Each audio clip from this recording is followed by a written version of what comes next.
Mad TV is proudly supported by Adventure Moto.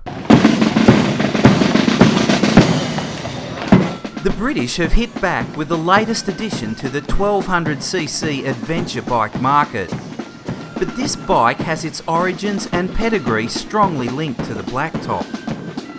It's this company's first crack at making a big adventure bike, and they've branded it Explorer. Well, there's only one way to find out if it lives up to its name. Hit the dirt. A 400-kilometre loop of freeway, blacktop and trails was the ideal way to see if this bike could take us where we wanted to go, have some fun, and do what the label says, explore. The first surprise was when I kicked my leg over the bike and planted both feet firmly and flat on the ground. Many riders will appreciate this feature, not always found in the big adventure family.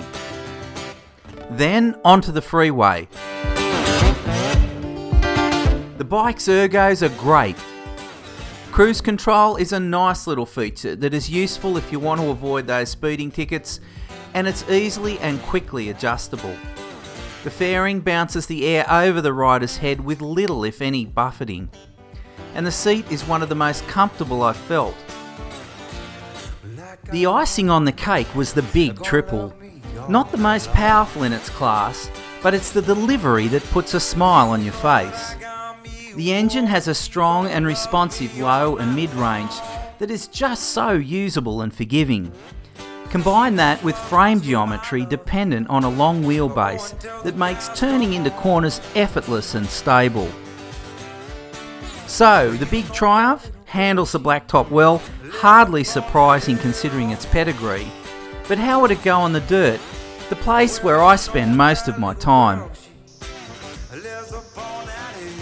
Off with the traction control and ABS, which is changed whilst the bike is stationary and in neutral, and then blast off.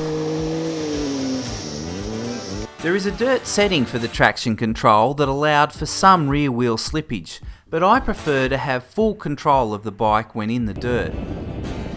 Onto the four-wheel drive tracks that at first were relatively smooth with patches of sand and gravel. The Triumph was comfortable and responsive in the standing position, and that low to mid-range power, well, that was just lots of fun. As the track got a little rougher, the fully adjustable suspension was given a thorough workout. The respectable 190mm of travel back and front came in handy. For most terrain, I found the dirt handling of the bike stable and confidence inspiring, although the bike did get a little twitchy in deep rutted sand. The brakes were powerful and progressive, although I did have a moment when I left the ABS on in the dirt.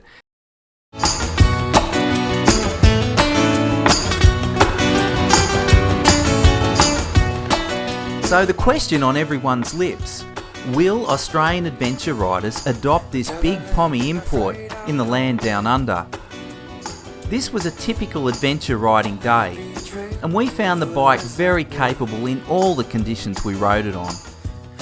With that low to mid-range, the big triple is a blast to ride on the dirt, and backed up with decent suspension and great rider comfort, this bike has come up with the goods. Importantly, the wire wheel option is essential, where alloys won't take the pounding that they are going to get in Aussie conditions. So, is there anything on the bike not to like?